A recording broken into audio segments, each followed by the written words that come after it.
Hi, everybody. It's such an honor to be here with such an amazing panel of incredible women for our Wonder Woman panel. I would love if we could get started by having everybody introduce themselves. I'm Julyssa Lopez. I'm the senior music editor at Rolling Stone. And we have Leila Cobo. Leila, take it away. Hi, everyone. Great to see you, all my good friends de muchos años. And my name is Leila Cobo. I'm the Chief Content Officer for Latin and Español at Billboard. Mercedes. Hola, ¿cómo están? También muy contenta de estar en este panel de amigas y de grandes profesionales. Mi nombre es María Mercedes Montejo, conocida como Mechas en la industria, y en este momento me estoy estrenando en mi puesto como presidente de Zona Andina en Sony Music. Felicidades.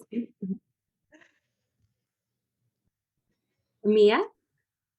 Hola a todo el mundo, un placer estar aquí con vosotras, con vosotros, todo el mundo. Siempre me encanta participar en esto y hablar de esto sobre todo. Mi nombre es Mía Nygren, de apellido, y soy la General Manager para Spotify Latinoamérica desde hace una eternidad. Tania. Hola a todos, muchísimas gracias por la invitación. Me siento honrada y humbled de estar aquí con estas increíbles mujeres y mentoras. Yo soy Tania, yo soy parte del equipo de Music Label Partnerships en Meta y bueno, es un gusto estar compartiendo con ustedes hoy. And then we have Rocío. Hola a todos, todas. Gracias por tenerme aquí. Lo mismo un poco cuando hemos entrado ha sido más una reunión de amigos. En este caso, entonces un placer estar aquí, obviamente, como siempre. Y nada, soy Rocío Guerrero y actualmente soy la Global Head of Latin Music en Amazon. Bueno, como he dicho, un gran honor estar aquí con todas ustedes, que son cada una fuerza increíble en esta industria. To start, I'd love to hear a little bit about everyone's individual journey. And I really want to hear what made you want to enter the music industry to begin with. And Leila, how about we start with you? Well, thank you, Julyssa. I don't know whether to speak Spanish or English. Voy a empezar en español porque yo soy colombiana. Yo nací en Cali, Colombia, la capital de la salsa, a mucho orgullo.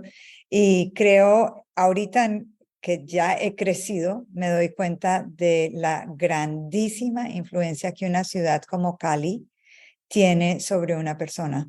Es una ciudad donde, si no han ido, les recomiendo que vayan. No es una ciudad particularmente linda, pero es una ciudad donde desde que uno aterriza en el avión, la música permea la ciudad. La ciudad está llena de música por todas partes, es una ciudad tropical, tú no puedes escaparla. Entonces creo que eso influyó mucho en mí.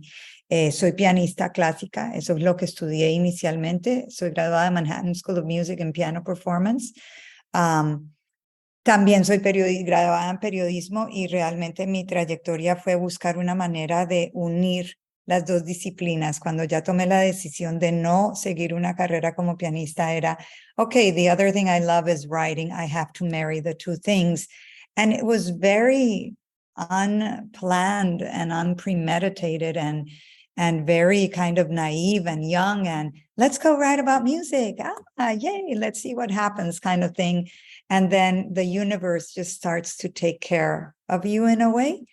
Y te empieza a abrir los caminos, pero no fue que yo nunca pensé voy a ir a Billboard a hacer música latina en Billboard. No, fue todo un proceso y fue encontrar un lugar en la música latina donde no había un lugar en la música latina porque nadie lo estaba haciendo, es la verdad. There really wasn't serious Latin music journalism when I started over 20 years ago. And so I created my place in a way. But it was a series of fortunate events that led me here. And I will say, though, that being prepared and knowing your stuff is essential. I mean, you can have all the happy accidents along the way, but if you don't have the preparation, I think, and the knowledge, it's like no sirve de nada. And I'm happy to say about being a musician because I know Rocío is one, and Julyssa, you are one too, right? Am I mistaken or am I right? I learned to play guitar as a kid. I wouldn't call myself a musician. I play for my 2-year-old, and he's my one. Yeah, and I don't know about Tania, Mechas, and Mia, so maybe we'll be surprised today. Mechas, what about you? Hola, bueno, no soy música, pero siempre quise hacerlo. La verdad, creo que todos los que trabajamos en esta industria y no somos músicos profesionales, en algún momento quisimos estar ahí frente al escenario. Y bueno, yo empecé muy pequeña, a mis 17 años. Mi historia es bastante particular del verdadero crecimiento de un fan a convertirse en un music executive. Yo empecé como presidenta de un club de fans de un grupo que se llama Proyecto 1, que todos aquí lo conocemos, hemos bailado. Fui a una disquera Polygram con un plan de marketing a mis 17 años, donde yo ni siquiera sabía que era un plan de marketing, y presenté, y ellos quedaron bastante sorprendidos porque la verdad yo siempre me he tomado esto muy en serio, y en ese momento yo presenté algo muy estructurado, diferente a lo que nosotros hemos visto en los clubes de fans, que simplemente ir a un concierto y tomarse la foto. Ahí empecé con Polygram, luego en Universal, he pasado por todos los puestos de las disqueras, por decirlo así.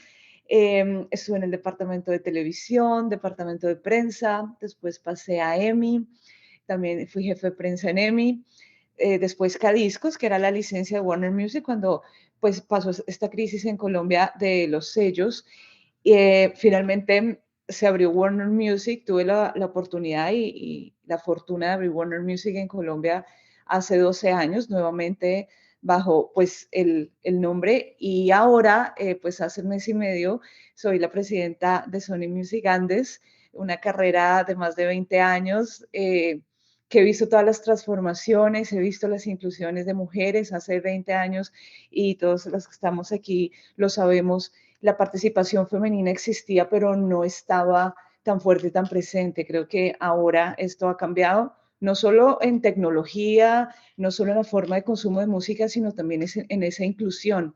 Entonces hemos visto la industria transformarse y adaptarnos, y bueno, ese es un poco un resumen de mi historia.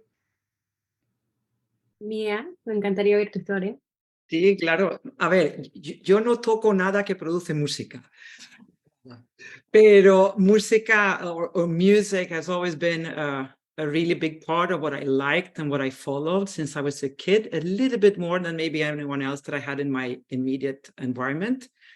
And I think that in combination with my second passion point when I was a kid growing up was technology. Remember that I come from a part in the world where technology like computers, personal computers and phones became available very early on. So I actually had coding classes in middle school and my first computer in 85, which is kind of crazy to think about today, right? Because it's such a long time ago. And the first mobile phones, they were also produced very close to where I lived. So I had access to technology. And I think when it really, really hit me was when audio files became available on phones for buying, selling, and sharing. And that was for me kind of the ultimate combination of what I really liked. Technology made available music to travel in a way that we've never seen before. And as always, it's technology that pushes the format forward. We have radio, then we have the vinyl, then we have the cassette, and now we have streaming, you know, and streaming, I think, is the most radical change that we've ever seen in distribution, discovery, and access. And this, for me, has always been something that I'm very, very interested in. And fortunately enough, my Spanish teacher in the same middle school kicked me out because she said that I had no talent whatsoever para español. Y le dije, vamos a ver, mujer, me voy para España un año, volví, hablé con ella, le dije, oye, gradúame, examen ahora, y ya el resto es un poquito historia, porque aprendí español y siempre digo, cualquier puede ser lo que quiera ser, ¿no? Un músico, o un ingeniero, o un marketer, pero si tú conoces un poquito más las culturas, idiomas, tienes algo que stands out. And I truly believe que yo no estaría aquí si no fuese por mi interés por culturas y por idiomas en combinación con estas dos cosas que acabo de comentar. Así que aquí estoy. Y lo hablas perfecto. Muy bien. Tania, what about you? Pues bueno, yo no, tampoco toco mucho, siempre me ha gustado la música, siempre ha habido música y pianos y guitarras en casa, me gusta improvisar de repente, pero nada profesional. Yo empecé muy también joven a trabajar más por pues las ganas de trabajar, ¿no? De poder ser autosustentable. Mis padres recién se habían separado, yo seguí mucho los pasos de mi mamá, que siempre fue muy independiente, trabajadora. Entonces, yo empecé, cuando empecé la carrera, a trabajar en marketing en Red Bull. Y pues siempre fui muy fanática de la música, por supuesto, pero empecé a ver estos programas que tenían en Red Bull, como Red Bull Music Academy, particularmente Red Bull Panamérica, que era este programa donde apoyaban a artistas y talentos emergentes de la TAM. Y me encantó, o sea, de plano me empecé a meter mucho más por ahí, vi pues, el efecto y lo que genera la música, ¿no? Y cómo realmente mueve masas. Y empecé a acercarme un poco más, cambié de trabajo después, ahí también estudiando la carrera. Yo estudié comunicación en la Universidad Iberoamericana de México, y mientras estaba estudiando empecé a acercarme más a la industria de la música, ¿no? Empezando con Universal Music, ahí justo cuando se hizo el merge con EMI, empecé como New Business Development. eh, entonces, realmente todo fue como no una decisión muy consciente, no tanto por la industria de la música, sino más por la música, ¿no? A veces, pues, tú no escoges a la industria de la música, te escoge a ti. Y pues poco a poco ahí ha sido la trayectoria. Después pasé a trabajar a Sony Music en México, y posteriormente, bueno, ya me trasladaron aquí a Miami, que es donde estoy ahora, trabajando particularmente con Latinoamérica, y pues ahí es donde ya me empezó a apasionar realmente, ¿no? Y empecé a meterme mucho más en los diversos talentos y culturas que existen en nuestra región, y pues lo que me trae por acá, y pues nada, con ganas de seguir aprendiendo de todas ustedes y todo lo que nos queda, ¿no? Así que va por ahí. Creo que eso es lo más lindo, ¿verdad? Seguir aprendiendo siempre. Rocío, what about you? Leila was right. She was right. I did come from I do come from una familia de músicos. Yo nací, o sea, la música está en mi ADN. Toda mi familia toca algún instrumento. Mi madre es pianista, mi hermana, yo soy violinista. O sea, siempre ha sido, o sea, mi formación fue de música clásica. Luego terminé con reggaetón, pero bueno, esa es la evolución, esa es la evolución bonita, ¿no? Realmente sí que la música obviamente era mi pasión, aunque de pequeñita me obligaban y yo no quería estudiar violín, no quería estudiar piano, pero ahora pienso yo que voy a obligar a mis hijas, ¿no? Lo importante que es los padres, ¿no? Y como ellos saben desde el principio la importancia de tener entendimiento de muchas cosas, ¿no? Entonces, bueno, siempre tuve la música ahí. Yo a nivel de profesional lo que estudié fue periodismo y comunicación. O sea, escuchaba a Leila y digo, en realidad tenemos backgrounds súper parecidos en ese Yes. sentido.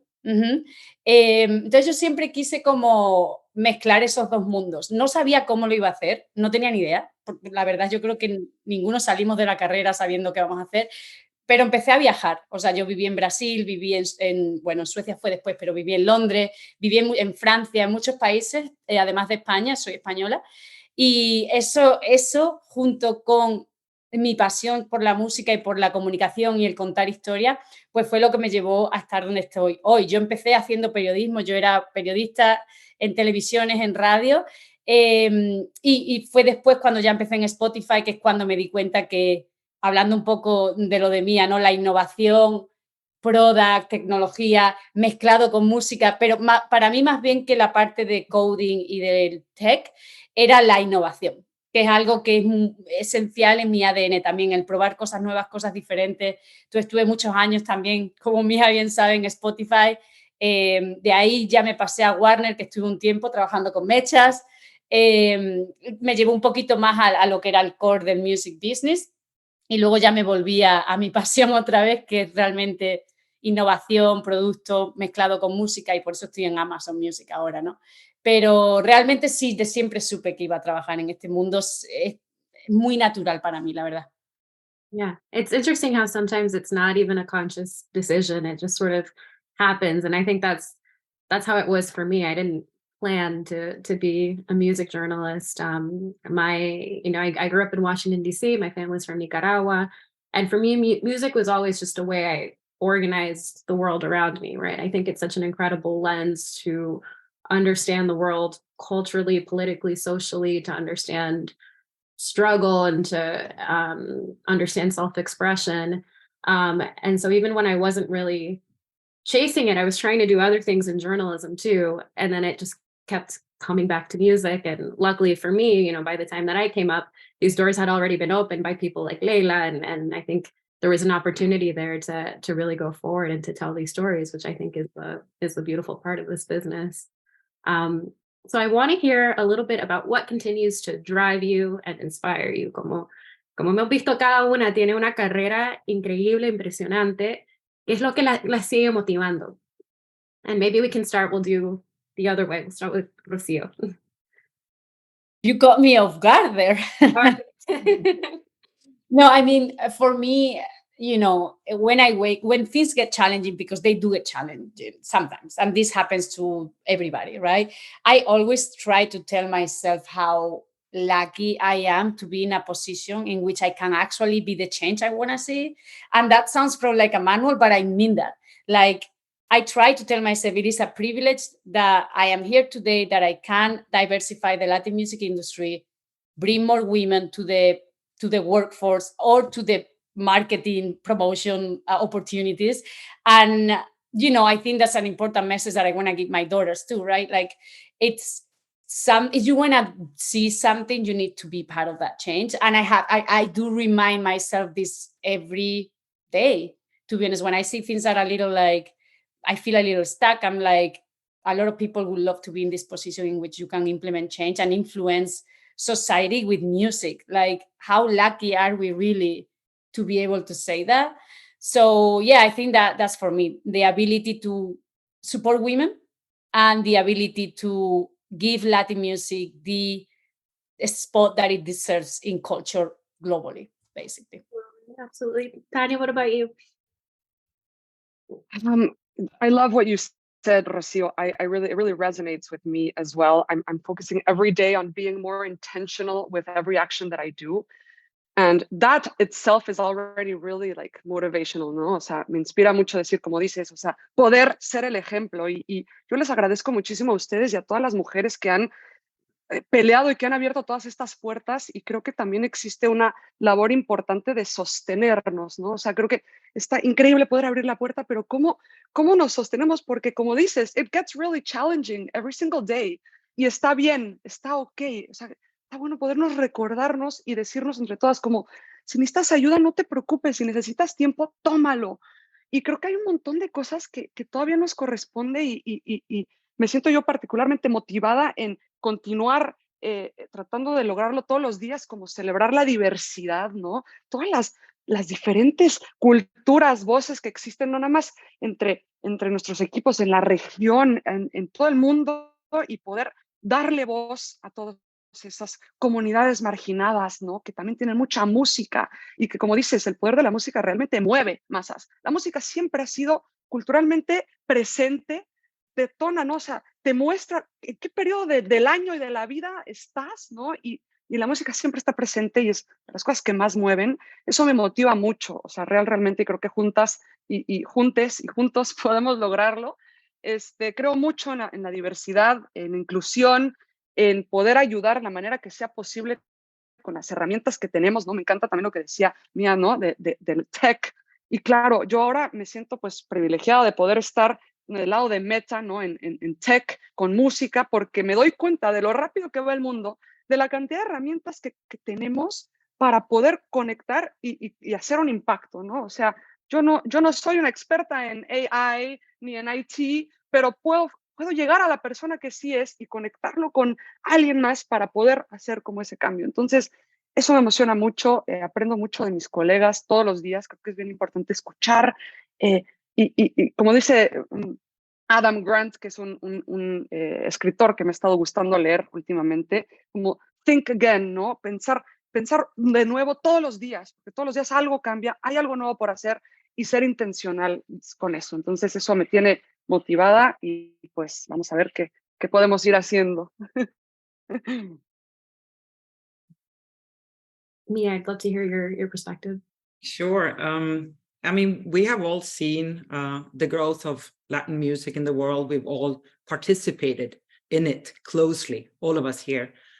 But I truly believe that it's just the beginning.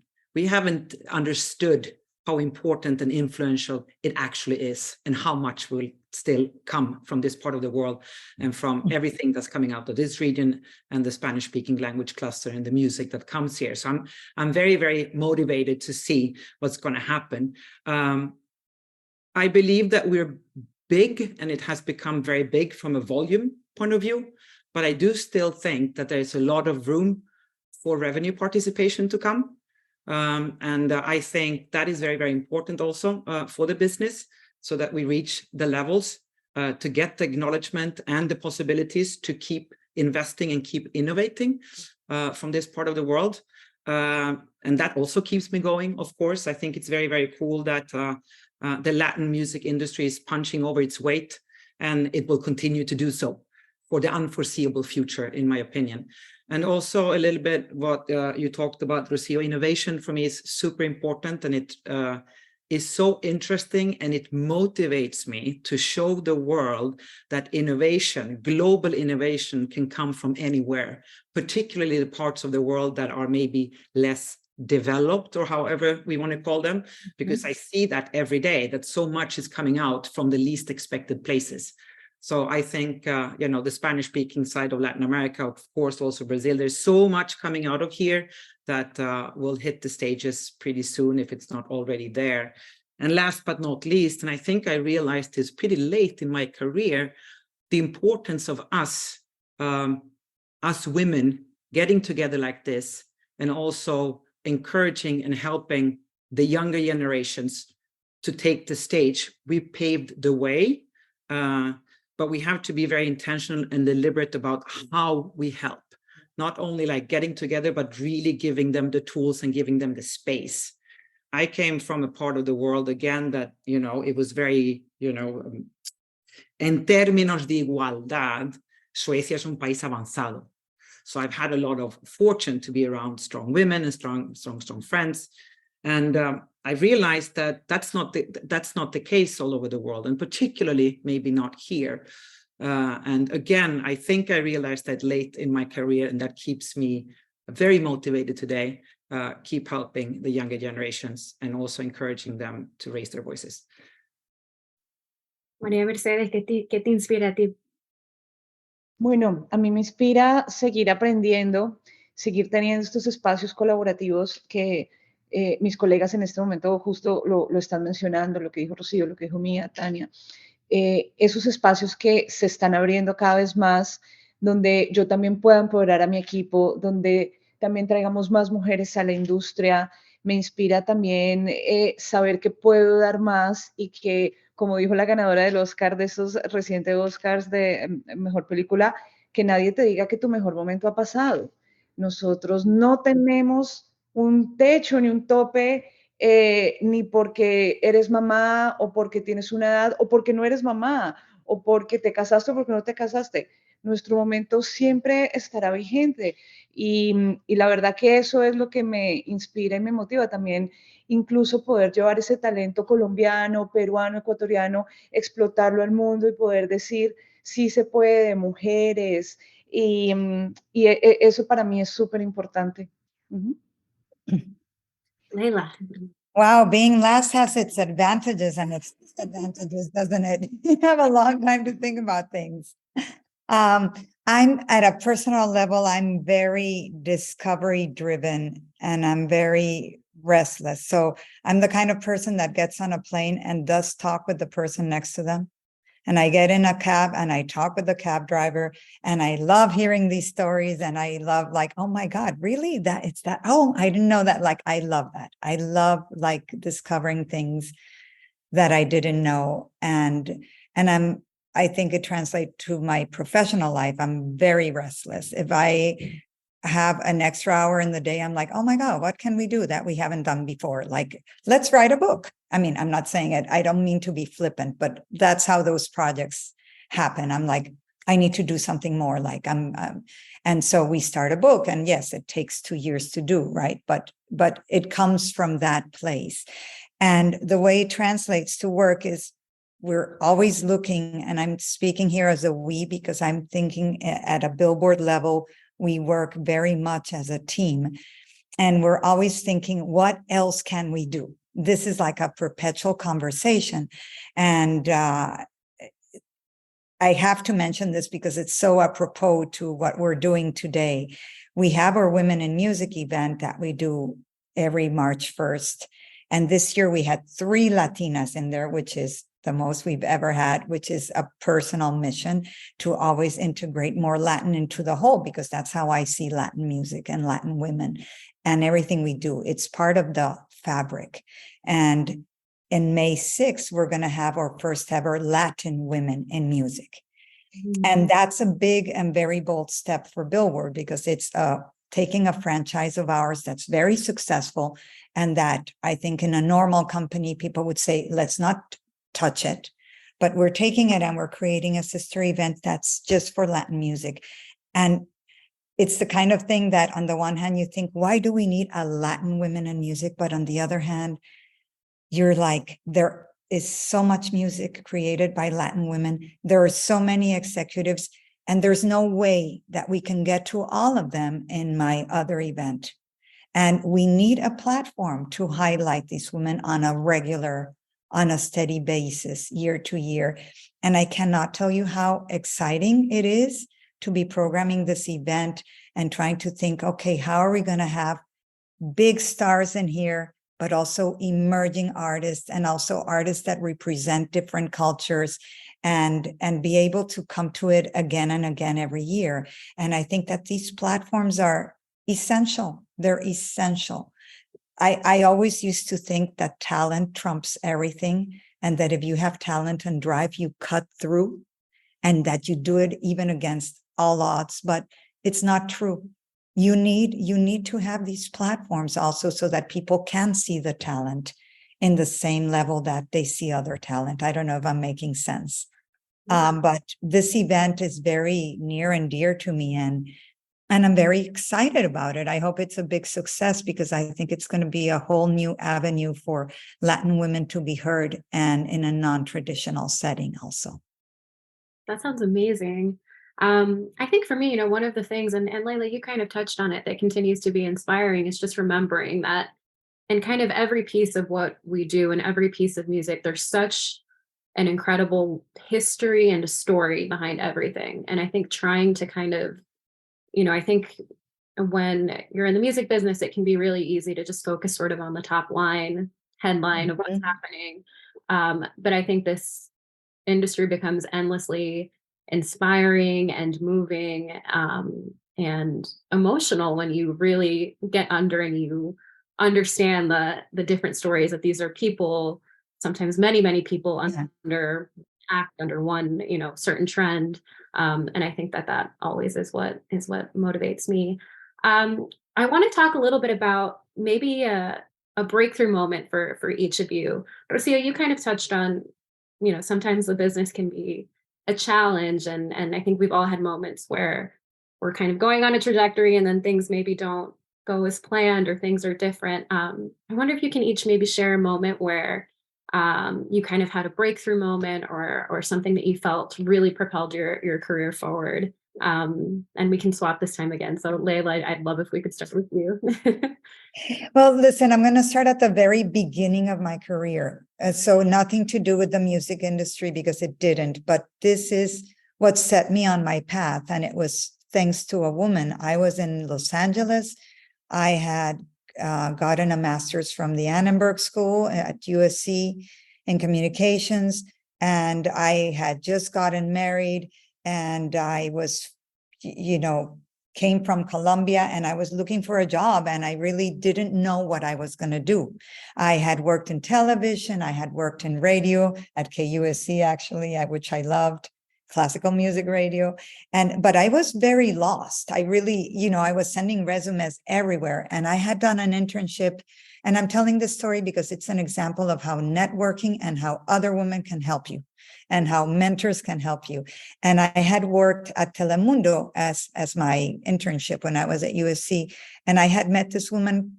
Her name is Clara Potes fellow, and she was a fellow Colombian, Clara Potes, and she was a fellow Fulbright scholar. So we had kind of bonded over that. And Clara was a spokesperson for the Department of Water and Power of Los Angeles, of all things. And she knew I was looking for a job. And she recommended me to the LA Times because they were looking for a bilingual copy editor for a news section called Nuestro Tiempo. And Clara and I like knew each other professionally. We weren't like tight friends. And I remember she called me and I said, Clara, what the hell is a copy editor? Like I didn't even know what a copy editor was because I came from television. And she said, no, come to my house over the weekend and I will give you a crash course. And she did that with the AP manual. And I took the test at the LA Times, where back then very few people spoke Spanish. And I got the job out of process of eliminations, because they had no one else to do the job. But that's what got me started. And that's how I came into a big place like the LA Times and into a big job.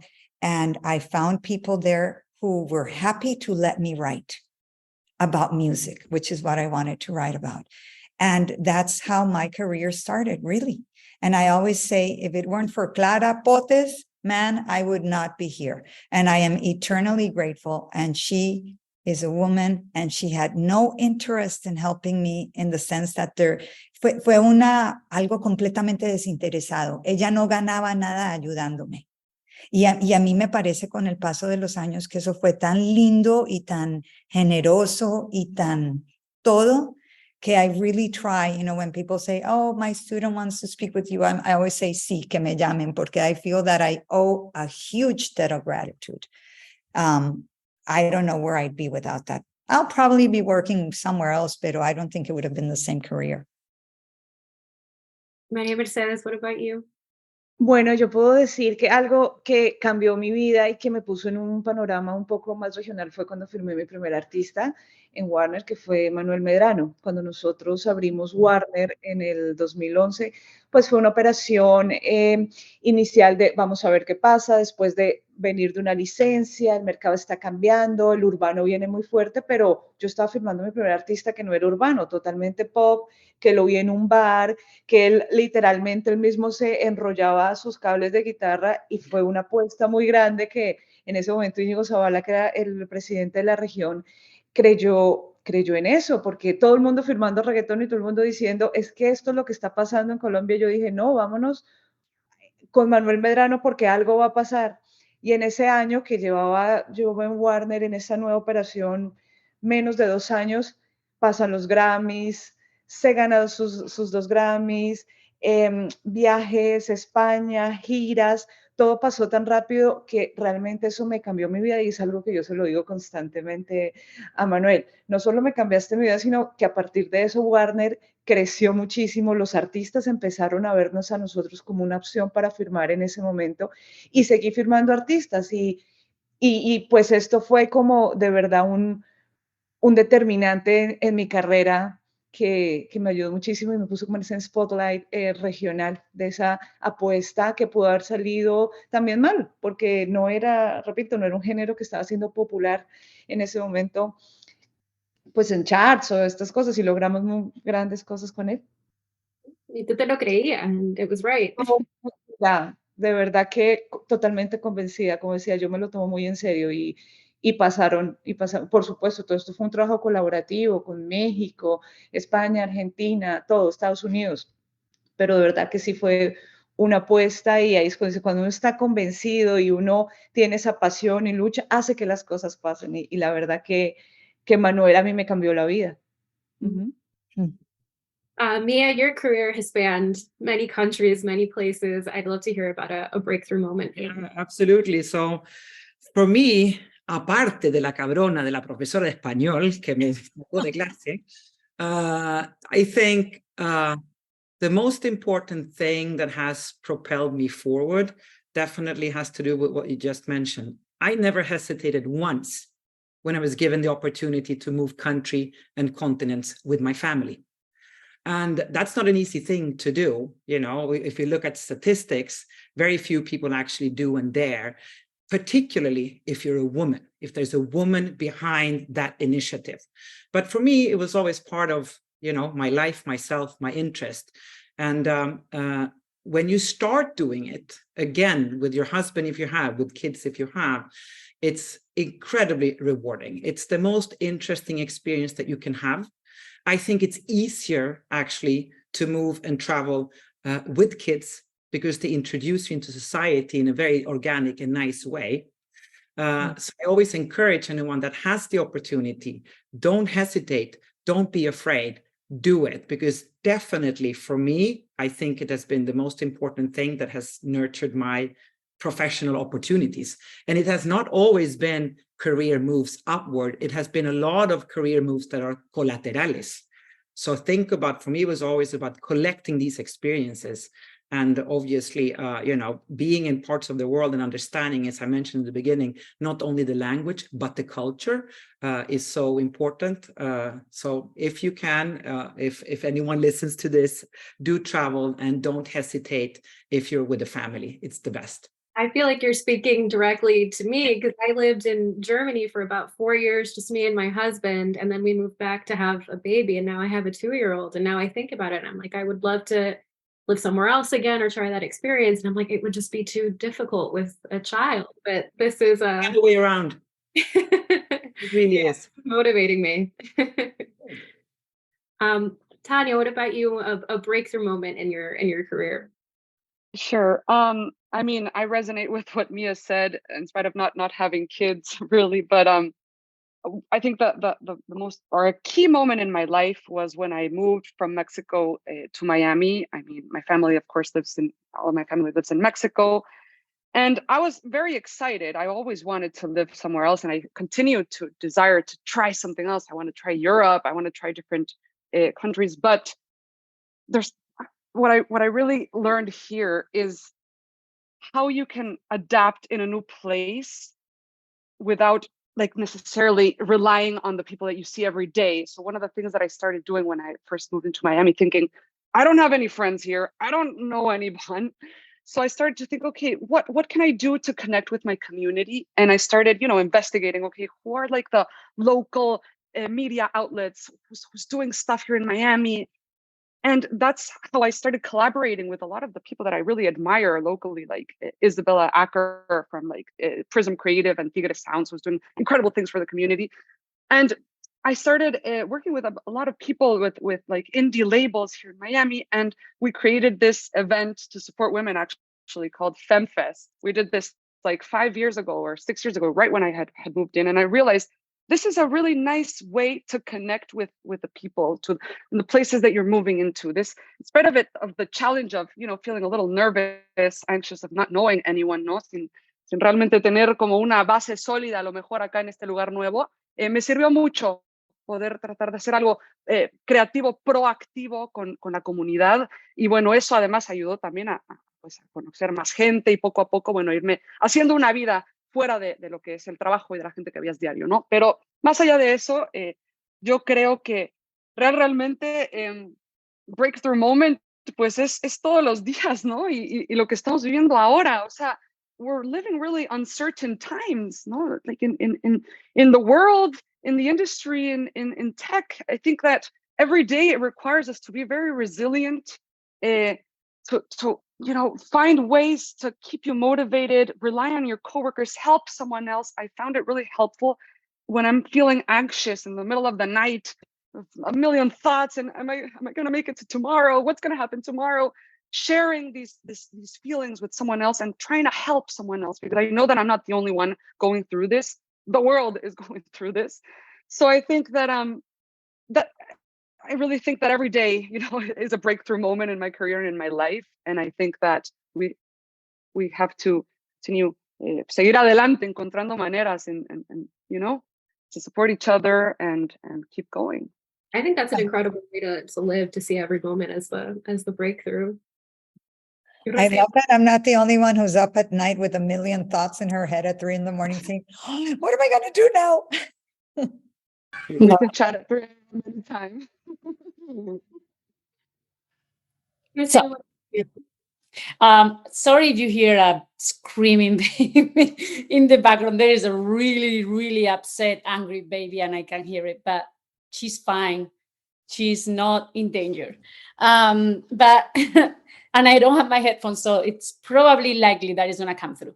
But anyway, I think like talking about my like breakthrough professionally, where I thought it was the most important moment for me, I think personally connected to what Mia said before. The first time I do leave Spain to go to London to study, that's the first time that I'm like, oh my goodness, the world is so big. And that literally, that moment for me, it's literally such an inflection point because I never came back. Like literally, I was supposed to finish journalism there, which I did. And then I stayed one more year and then moved to Brazil just because why not? Moved back to London. And then finally I go back to Madrid, start at Spotify, very briefly, 6 months there, moved to Sweden. And I found myself all of these opportunities, by the way. It's not that they were just sitting in there, you know. I'm from like a very small town in the middle of nowhere in Spain. I love my town, but it's the truth. It is a very small town in the middle of Spain. It's not like things were just waiting, and I wasn't lucky enough maybe to have a place that, you know, I know Sweden and I adore Sweden because I lived there, had so many like equal opportunities. What Mia was saying, I maybe wasn't in that place, but that never stopped me from just thinking, what else can I do? And I've always still today, I think that to myself. And then professionally and super quick, I think it was precisely when I was in Sweden, kind of random, because I'm in Stockholm, 3 p.m. is dark already, you know, it's like very different to our Latin countries. And Spotify had bought a very small application called Tunigo, and they did playlists. And they have playlists in Swedish and in English. That was it. It was a very small team. And I decided to just offer myself. And I was, guys, if you want to be successful, you're going to have to localize these things called playlists. Playlist wasn't even a thing yet. They were not available anywhere. So that's literally how it all began. To be honest, it was such an important moment. It's when I realized when you mix things like curation with technology, you can impact the world for the right reasons. And that's where really everything changed for me, to be honest. And the message I'm trying to say is that if you see an opportunity, go for it. Don't wait for the opportunities to come, because that's not always going to happen. I've always kind of built my career, like I offer myself for things, for gaps that I saw around me. And I encourage every woman and every person in the world to do that, basically. I think we might have time for one more before we have to wrap up. So just really quickly, I want to hear from everyone kind of what, and I think everyone has sort of touched on this in their own way, but what advice you have for women coming in, and how we can continue to foster the next generation of women coming into the music industry. Maybe we can start with Leila. Oh my gosh, I hate to start. I love, I'm taking like little notes on what people are saying. This is such a great conversation, and hearing all of you in a different light, I have to say, and finding out all these new things I didn't know.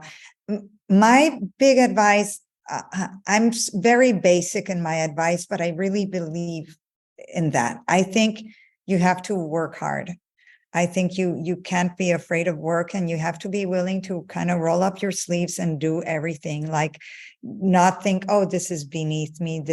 I think to be good, you have to just be able to do everything. Todo. And I think you have to prepare well. I think being well prepared is essential. And I very much believe what Rocio has said. You really have to seize the opportunities. Sometimes I realize when I go back, I'm like, I missed that one. I didn't see it. No la entendí en ese momento. Pero being able to seize the opportunities, and if they're not there, you just have to create them. You have to raise your hand and say, I'm sorry, I'd like to do this. Is that okay? And what's the worst that can happen? That people will say, no, it's not okay.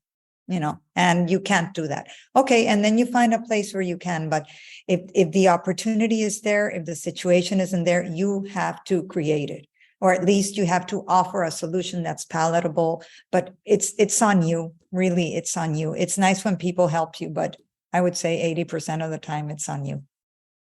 I think we just have one more minute. If anyone else wants to chime, just go ahead and share kind of what advice you would have, and how we continue to bring this momentum into the next generation. I really have to say something here, if it's okay with everyone else, but I think it's super important that women in general, and maybe particularly the next generation, allow themselves not to be the perfect employee, the perfect good girl, the perfect operator.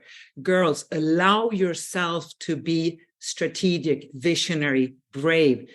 Find time to kind of look for the opportunity that Rocío talked about. Like we tend to be so, cumplimos siempre con todo tanto.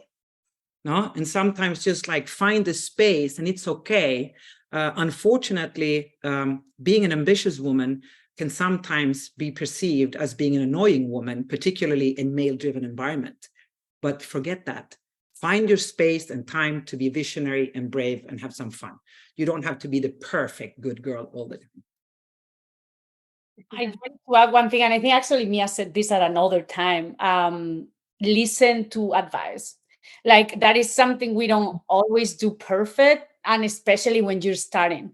You think you know a lot, and you think, and it is important to find mentors, to find people that have been longer than you that can give you advice.